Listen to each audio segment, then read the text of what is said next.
David Boaz, Executive Vice President of the Cato Institute, talks about libertarian ideals and the support for libertarian views in the United States.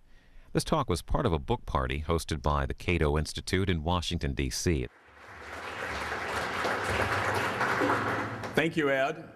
Thanks, everybody, for being here. That was not only a very generous introduction, but I've been on the road talking about the book in San Francisco and Chicago this past week, and I think that's the first time my name was pronounced correctly. So it's a real improvement to be back here. And of course, it's been a real privilege to be part of building the Cato Institute along with Ed Crane for these past 30 years, and I'm delighted that we now have the kind of institution that can serve as a symbol and an attraction for people committed to liberty and a publisher of books like this.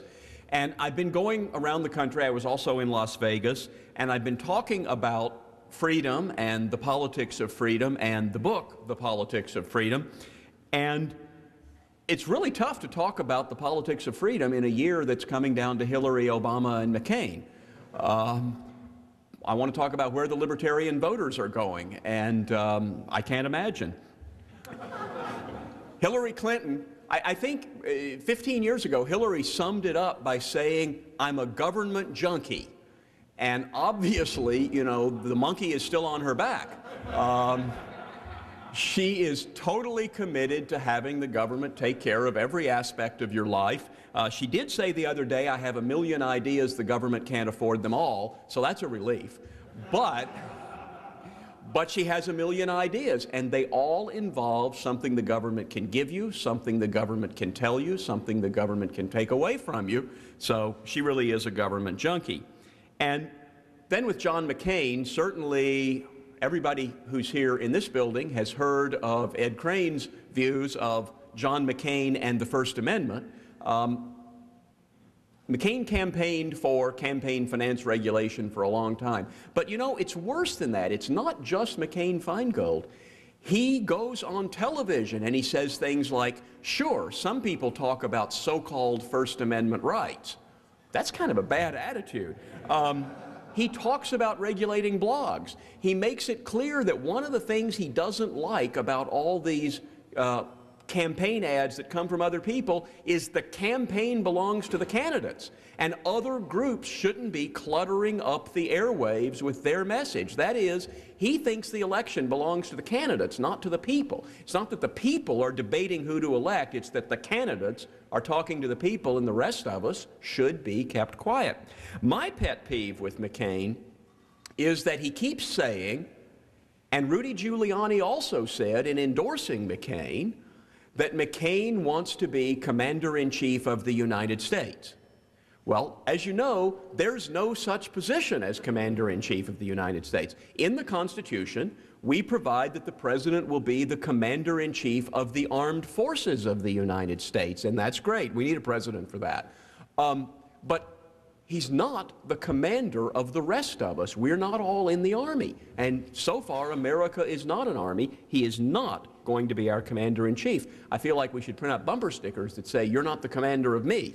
Can be the president. Can't be that. Now, given politicians like this, I think a lot of people have gotten interested in Barack Obama. He's new, he's exciting, he's different. Wouldn't it be cool to have somebody with that background? He talks about change, he's going to change things, and he can be very eloquent. If you hear him giving his speeches, he talks about bringing together North and South, black and white, gay and straight, old and young, rich and poor, because we're all tired of business as usual and we want change. And I understand why independents and moderates and even libertarian-leaning voters can respond to that. But what he's talking about, when you strip away all the verbiage, what's left in his speeches is a shorter version of Hillary Clinton's speeches. He is promising that the government will provide a subsidy, a handout, a program, a transfer for every identifiable interest group in society. And what he's really promising is that he will rise above partisanship, transcend polarization, bring together a coalition to overcome America's resistance to big government. So what he's really saying is, Hillary can't get big government through, I can. One conservative recently criticized my friend Andrew Sullivan for being so enthusiastic about Obama and pointed out, but really at base, he's just an interest group liberal.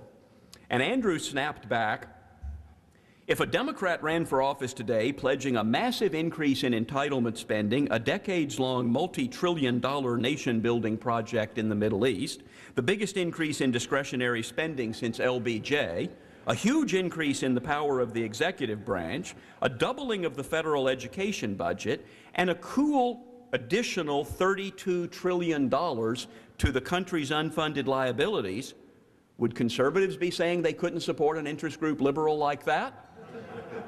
But of course, for anybody here who didn't get the joke, that's a description of the Bush administration. President Bush is going to go down in history as the first president ever to submit a $2 trillion budget to Congress. He's also going to go down in history as the first president ever to submit a $3 trillion budget to Congress. So, in the face of that, I publish a book called The Politics of Freedom, Taking on the Left, the Right, and Threats to Our Civil Liberties. And in The Politics of Freedom, I talk about why libertarianism is both pro-life and pro-choice, with no reference to abortion, why too many voters believe in magic. I talk about big government conservatives and big government liberals. I talk about the school choice, the nanny state, the drug war, and the best libertarian movies. It's a collection of essays. I didn't try to weave it all together. It's got bite-sized pieces on lots of different things. And I also note in the book that I'm often asked when I'm out talking about how we could have a freer society, I'm asked sometimes with kind of a sneer, well, where's an example of a successful libertarian society? And I tell people the answer to that is very easy. The United States of America. The United States is not a perfectly libertarian society. That's why I wrote a couple hundred pages on what's wrong with things here in these United States. But it has provided more freedom for more people for a longer period of time than any other country in the world, and it has continuously extended the promises of the Declaration of Independence to more and more people. And that's a pretty good approximation of a libertarian society. And a lot of people know this. There are two Ivy League professors who wrote a whole book explaining why libertarianism is wrong, and then bitterly complain at the end that these ideas nevertheless are astonishingly widespread in American culture. I love that. Astonishingly widespread, these ideas of liberty and individualism. And I think that's right. And one of the things that we talk about in this book, I think the only co-authored piece in the book, one I did with David Kirby on the libertarian vote, we talk about how there are 15 to 20% of the American people who, in a variety of different polls, asking different questions, can be identified as essentially libertarian in a way that makes them not liberal or conservative.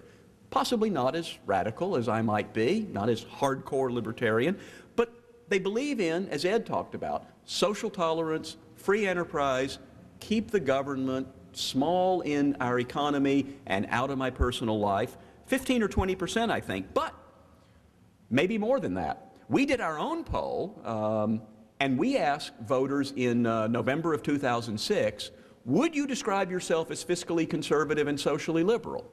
59% said yes, and only 27% said no.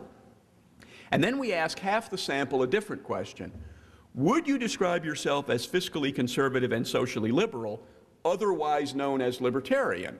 And we knew when you give them this long, awkward word and say, would you describe yourself that way, you're going to bring the number down. And we wondered, how much? Well, it came down to 44%. So 44% of Americans still willing to call themselves libertarian if they're told that what that means is socially liberal and fiscally conservative. I think that's a very significant part of the electorate. I wish a candidate could find a way to speak to it, organize it, but the fact that these people are out there is one of the reasons that we do enjoy a lot of freedom in the United States. Indeed, I argue in the book that modern America is more free than ever before. And on the campaign trail this week, I've gotten some pushback on that. If you find that hard to believe, buy the book and read all the way to the end. Thanks to the founders and the Constitution they gave us, and perhaps more importantly, thanks to the cantankerous, individualist, don't tread on me, free enterprising, revolutionary people who make up this country, I think we are as free as we've ever been. But we've always got the Hillarys and the Huckabees and the other people who think they could run our lives better than we can. So that's why the founders also told us that eternal vigilance is the price of freedom. And The Politics of Freedom, available in all fine bookstores, online, and at politicsoffreedom.org, is dedicated to all the Americans who devote their time and money and effort to preserving and expanding freedom. So please, get a book. Let me know if you'd like me to sign it. Tell your friends about it. This has a bunch of different chapters you can give to people for specific topics. And let's enjoy the party and enjoy the freedom that libertarians from the American founders on till today have given us. Thanks very much for coming.